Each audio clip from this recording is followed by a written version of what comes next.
Apa? Baiklah, Assalamualaikum warahmatullahi wabarakatuh.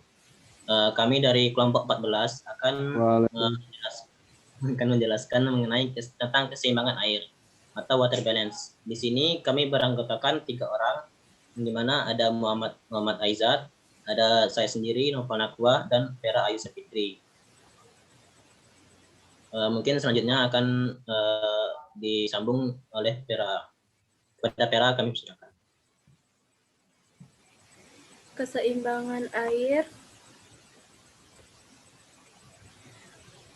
atau water balance merupakan siklus yang seimbang di mana besarnya aliran air yang masuk atau ketersediaan air inflow dan keluar kebutuhan siklus atau outflow adalah sama. Keseimbangan air dalam siklus hidrologi tergantung pada daerah yang diamati sesuai dengan inflow ataupun outflow. Pada tahapan inflow, terdapat komponen-komponennya yaitu air sungai, air hujan, mata air. Dan pada outflow, terdapat komponennya yaitu air baku, evaporasi, evapotranspirasi, dan air irigasi.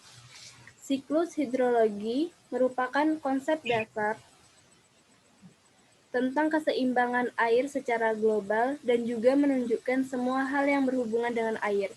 Siklus hidrologi tidak akan berlangsung jika atmosfer tidak mempunyai kemampuan dalam menampung dan mencakup uap air.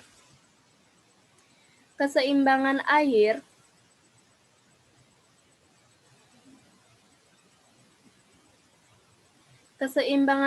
terdiri dari proses runoff, faktor yang mempengaruhi air permukaan dan perkolasi, evaporasi dan transpirasi, evapotranspirasi.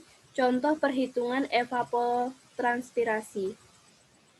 Runoff atau limpasan merupakan proses pergerakan air dari tempat yang tinggi menuju ke tempat yang lebih rendah.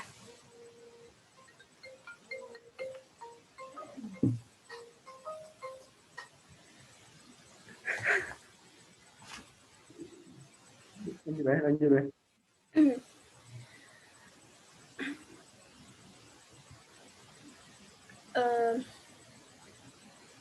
Runoff merupakan proses pergerakan air dari tempat yang tinggi menuju ke tempat yang lebih rendah yang terjadi di permukaan bumi.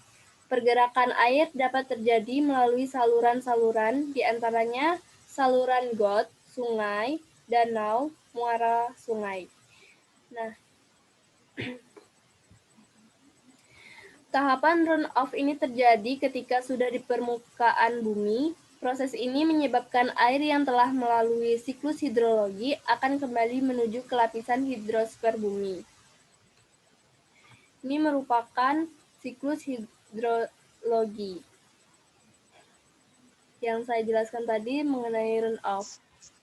Yang di sini, ini ada evaporasi, transpirasi, presipitasi, dan kondensasi. Bisa dilihat pada gambar. Selanjutnya, faktor yang mempengaruhi air permukaan. Ada 5, yaitu curah hujan wilayah, topografi wilayah, kondisi vegetasi atau penutupan lahan, tekstur tanah, dan geomorfologi.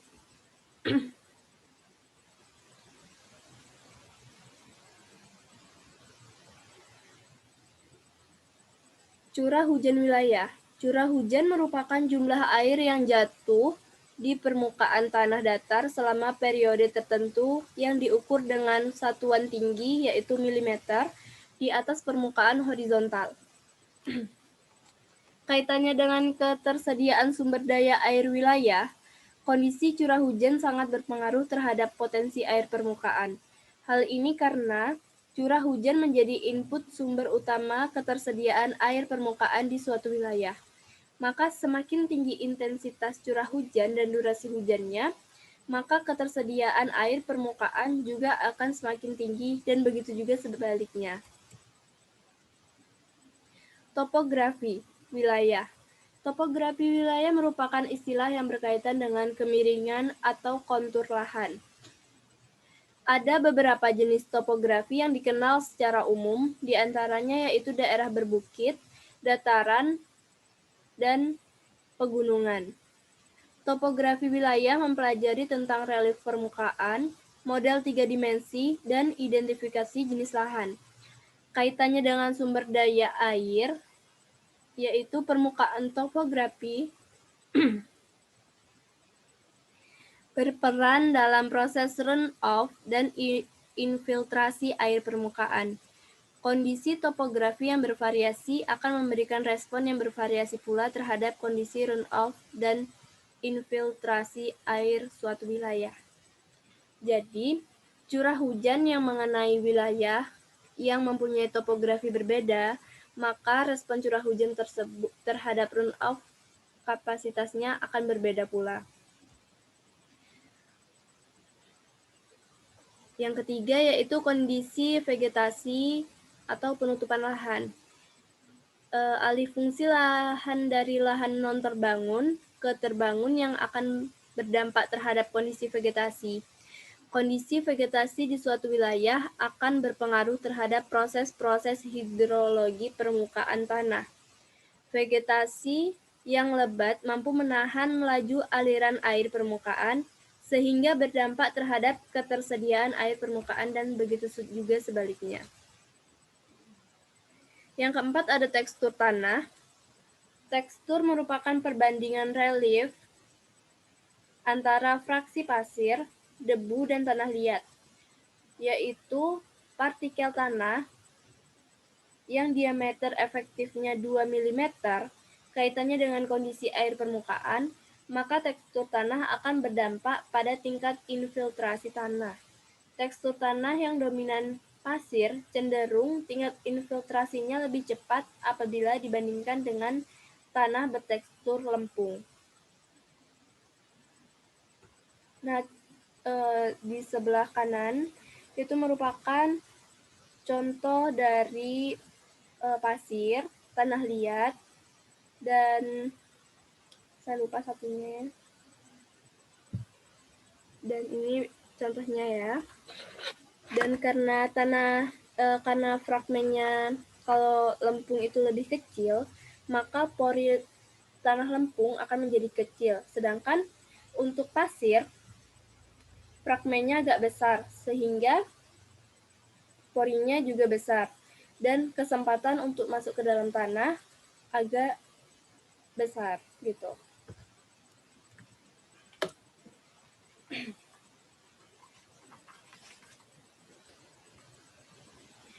Selanjutnya, geomorfologi.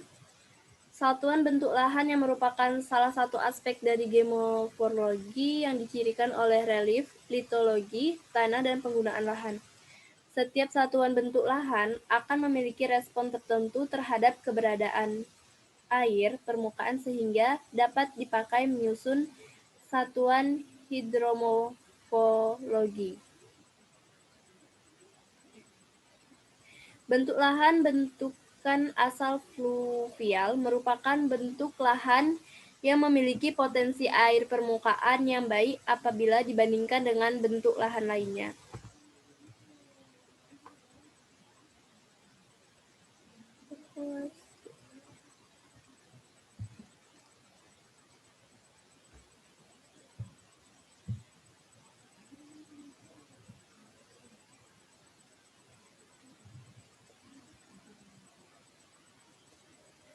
Perkolasi. Perkolasi adalah gerakan air dalam lapisan-lapisan tanah. Jika infiltrasi adalah gerakan air meresap memasuki lapisan tanah, maka perkolasi adalah gerakan air di dalam lapisan tanah. Proses perkolasi memungkinkan terbentuknya aliran air subpermukaan serta air tanah akifer. Air bisa masuk ke dalam akifer karena telah melalui proses perkolasi antara lapisan batuan, sedangkan air subpermukaan bisa terjadi karena ada air-air yang meresap masuk ke dalam tanah dan bergerak di dalamnya. Selanjutnya akan dijelaskan oleh Aizat.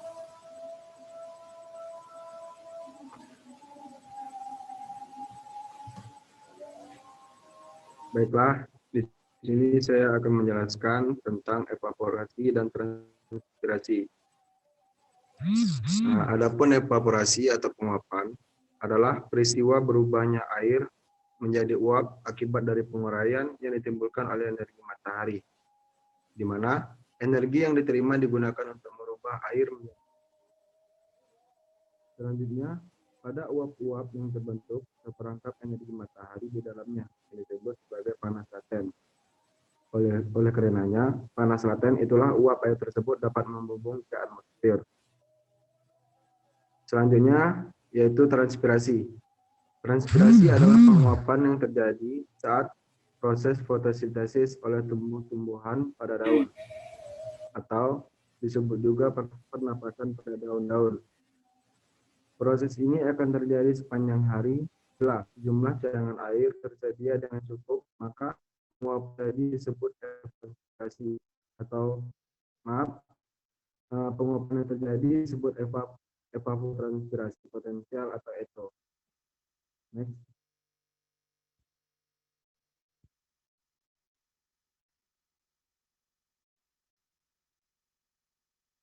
Selanjutnya adalah mekanisme terjadinya evaporasi dan transpirasi.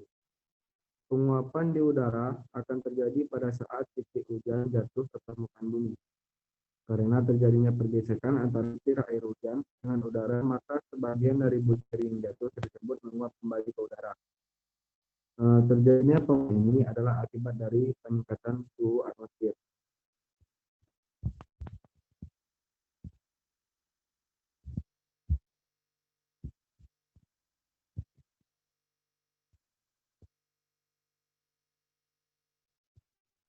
Selanjutnya itu ada evapotranspirasi oleh panas.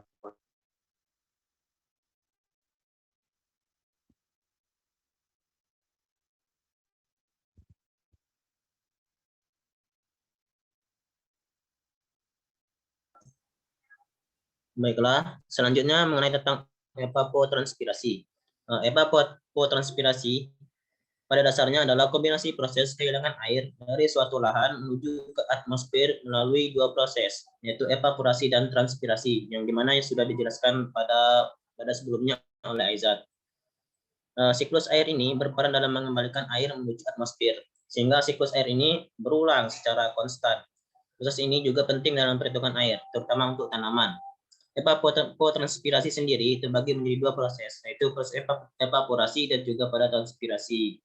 Udara ini memiliki proses yang terjadi yang berbeda, namun keduanya sama-sama memindahkan air dari permukaan bumi ke atmosfer.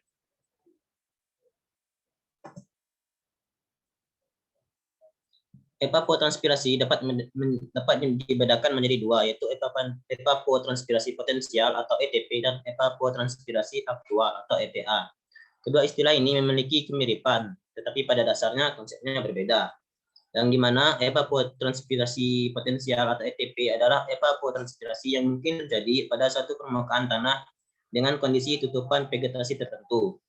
ETP terjadi ketika air tanah tidak terbatas dan tanaman berada dalam tahap pertumbuhan aktif dengan penutup tanah penuh. Tingkat ETP untuk jenis tanaman tertentu biasanya bergantung pada kondisi meteorologi di wilayah tersebut. Evapotranspirasi aktual atau disebut juga sebagai penggunaan air konsumsi merupakan jumlah air yang sesungguhnya hilang dalam proses evapotranspirasi. Kenapa? Jika terdapat jumlah air yang sangat banyak di tanah tersebut, maka angka evapotranspirasi aktual akan mendekati evapotranspirasi potensial atau bahkan memiliki nilai yang sama.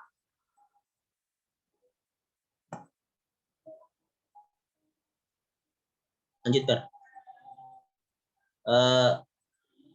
Selanjutnya itu mengenai cara metode dalam penghitungan dari evapotranspirasi. Yang pertama itu metode Feynman atau Monteith FAO. Rumus dan metode dalam cara perhitungan ini memberikan hasil yang paling akurat dibandingkan dengan cara untuk menghitung laju evapotranspirasi di suatu wilayah. Di mana rumus tersebut yaitu ET0 sama dengan 0,408 dikali Rn kurang G tambah Y per 900 per T tambah 273 dikali U dalam kurung ES kurang EA per delta TY, delta tambah Y, dalam kurung 1 tambah 0,34 U2, di mana keterangannya seperti yang sudah dijelaskan, seperti di gambar di bawah.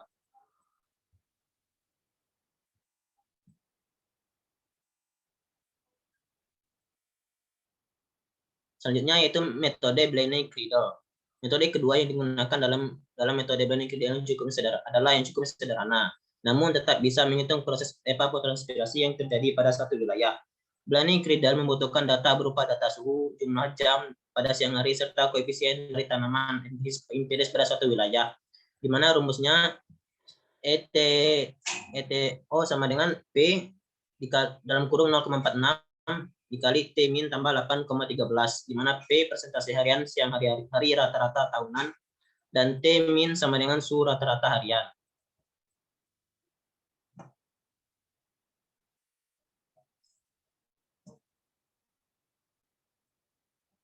Selanjutnya yaitu metode Thorne-White. Selanjutnya adalah metode Thorne-White yang sederhana dan hanya membutuhkan data suhu bulanan rata-rata dalam suatu wilayah, di mana rumusnya E sama dengan 1,6 dikali 10T per L dikali A.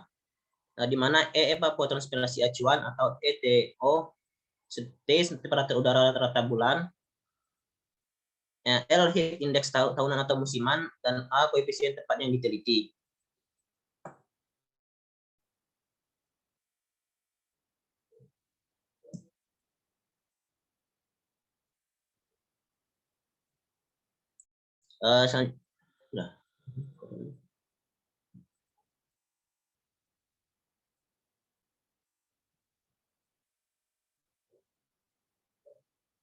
Baiklah, mungkin hanya mungkin itu saja yang bisa dijelaskan dari kelompok kami mengenai keseimbangan air, dan saya tutup dengan wassalamualaikum warahmatullahi wabarakatuh.